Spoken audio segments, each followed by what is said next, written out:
10 minutes. Le podcast des Français dans le monde. Françaisdanslemonde.fr. La compagnie aérienne Cecil Airlines va nous faire voyager, elle rentre avec des étoiles plein les yeux. Cécile, on a déjà pas mal échangé, mais là, je te sens bouleversée par cette aventure en Norvège.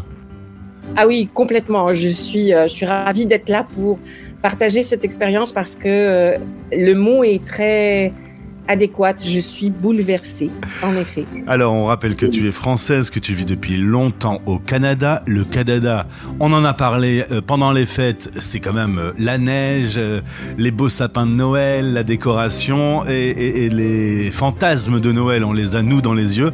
Mais toi, avec ce bagage canadien, tu as pris une claque en visitant la Norvège. Tu es allé visiter ta fille qui vit là-bas et tu m'as dit des mots comme la nuit polaire, le sauna, les aurores boréales, les huttes, les troupeaux de rennes ou encore les fjords. C'est des mots qui nous parlent, mais je pense que c'est un peu ce que tu disais avant qu'on prenne l'antenne. Quand on s'y prépare pas vraiment, c'est un univers qu'on ne connaît pas. Alors effectivement, moi ça m'a pris vraiment par surprise.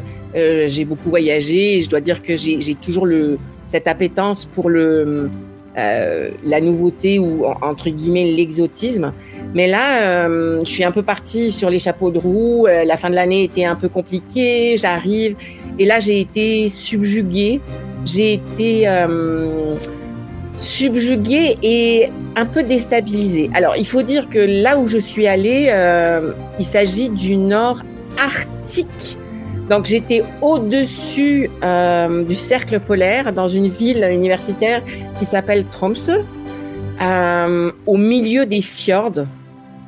Donc, la ville, même si on est en Arctique, la ville bénéficie du Gulf Stream qui réchauffe l'atmosphère, ce qui fait que nous, quand on y était, je pense que il faisait -2, -4 et en règle générale, ça descend pas au-dessous de -10. Donc, c'est vraiment très spécial.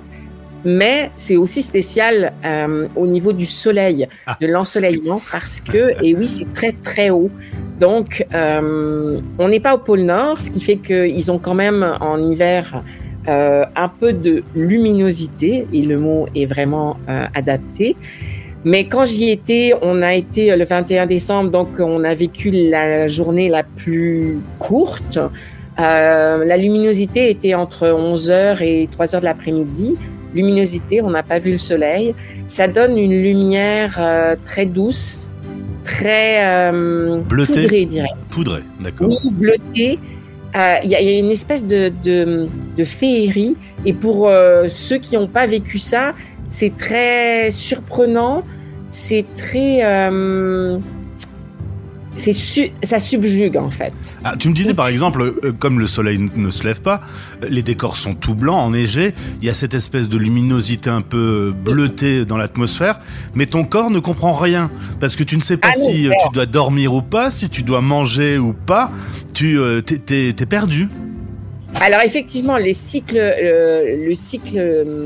corporel est complètement déphasé. Alors, moi, j'arrivais de Montréal et j'ai eu un voyage un peu rock'n'roll qui a duré 36 heures, donc avec une nuit folle dans l'aéroport de Düsseldorf. Je ne savais pas si j'étais épuisée, si j'étais encore en décalage horaire, si c'était l'heure de me lever, de me coucher, parce que effectivement, notre horloge biologique.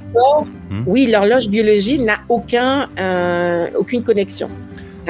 Donc, on s'adapte, mais on est déphasé un peu. Alors j'en ai parlé. J'en ai parlé à quelques locaux. Eux s'adaptent. En fait, on travaille différemment. On vit avec effectivement la montre pour pouvoir se caler. Ouais. Et puis après, il y a une dynamique qui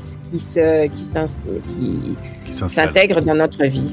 Alors pour te divertir, tu vas aller au sauna, comme tout bon Norvégien, et tu as donc expérimenté ce bain d'eau à 5 degrés. J'ai eu mon Cumulus qui est tombé en panne cet été. J'ai pris des douches froides. C'est un peu impressionnant quand même cette histoire. Alors, oui, c'est très impressionnant, mais pour avoir déjà vécu le sauna, on a tellement chaud qu'au bout d'un moment, notre corps n'arrive plus à gérer. Donc, le bain d'eau froide est quelque chose qui temporise et qui nous permet de rebalancer la température.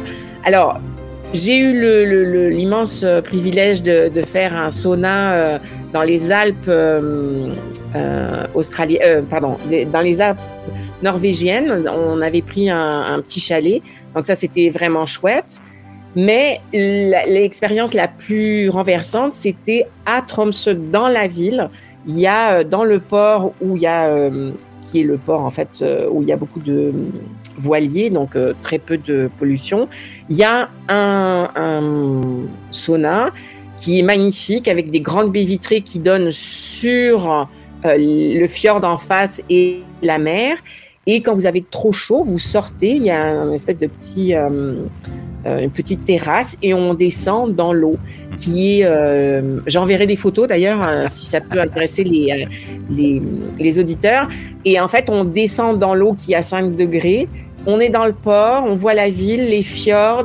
Et notre cerveau, en tout cas mon cerveau, a eu du mal à gérer toutes ces expériences et toutes ces références qui ne sont pas du tout dans mon vécu.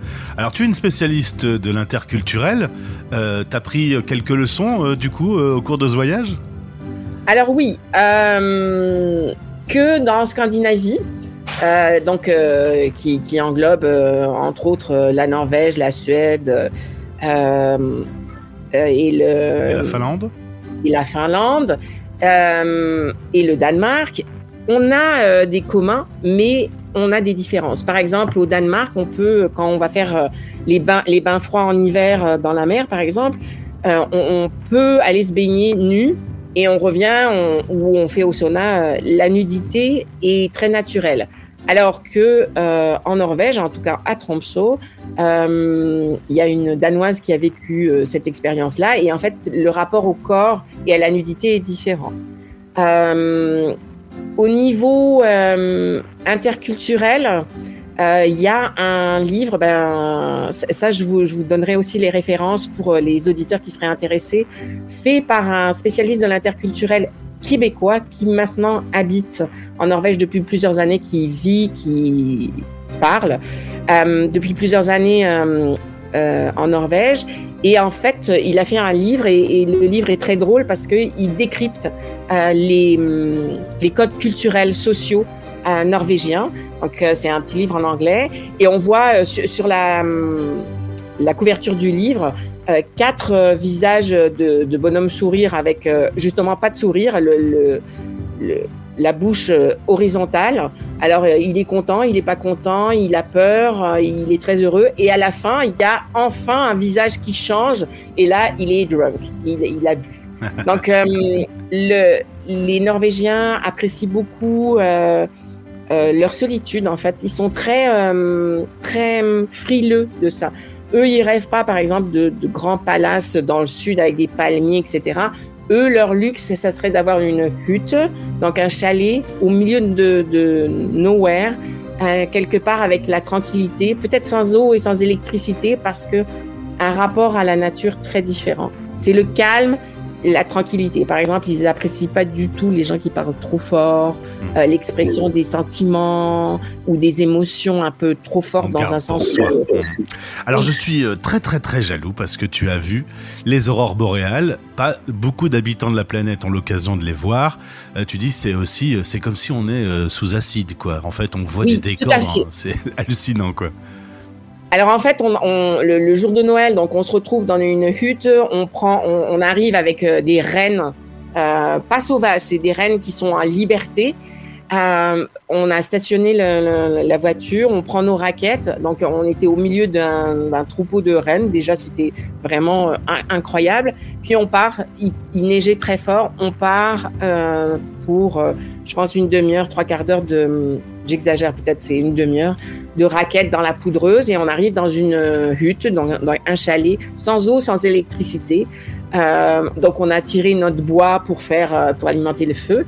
Et puis, on s'installe, c'était magique, blablabla. Et tout d'un coup, ma fille aînée, donc, qui vit là-bas, me dit « Oh, il faut qu'on aille voir parce que le ciel s'est dégagé, la tempête de neige est partie et peut-être qu'on va avoir la chance de voir des aurores. » Et on sort, avant le repas, et il n'y a pas d'aurore, mais il y avait des étoiles, c'était vraiment fantastique. Toujours avec cette luminosité. Alors, c'était le soir, mais il y avait encore de la luminosité.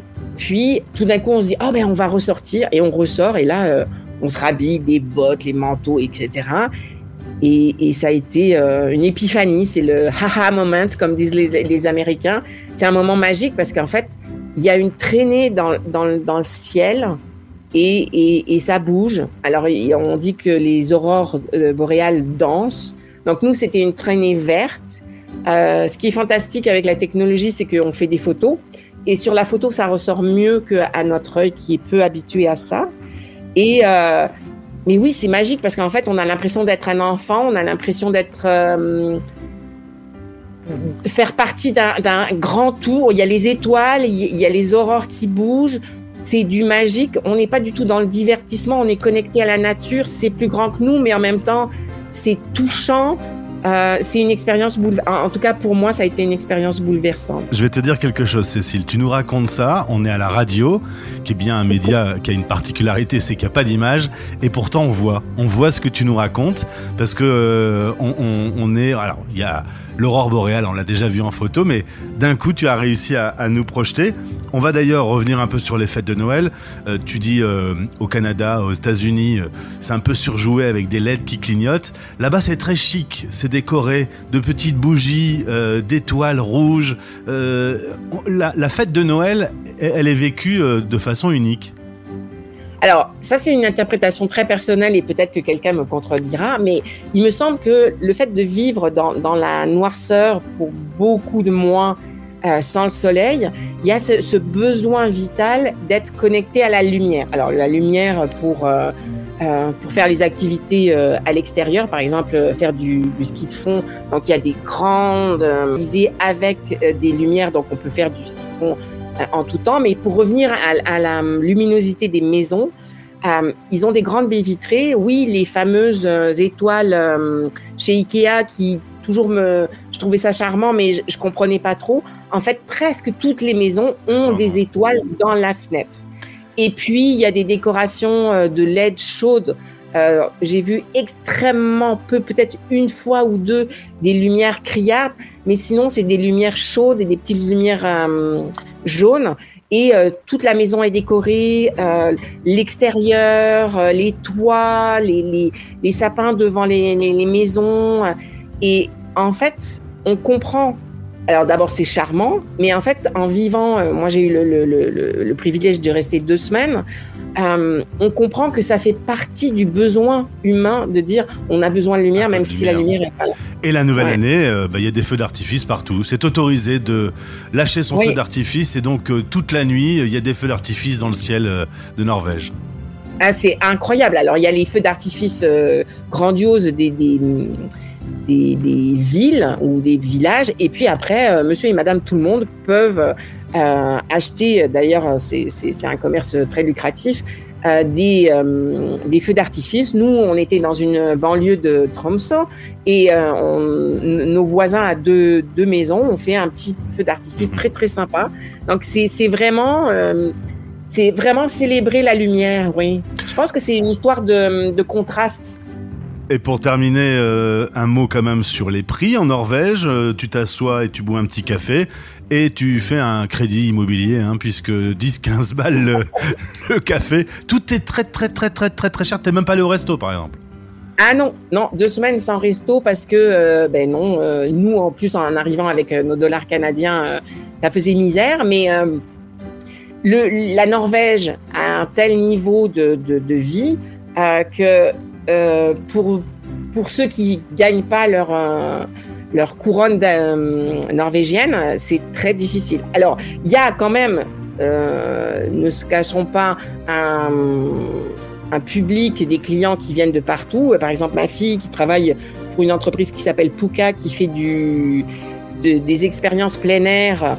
Ils ont des gens qui viennent de Dubaï, d'Inde, des Argentins, des gens qui ont un niveau de vie très très très haut et qui arrivent pour faire des expériences plein air.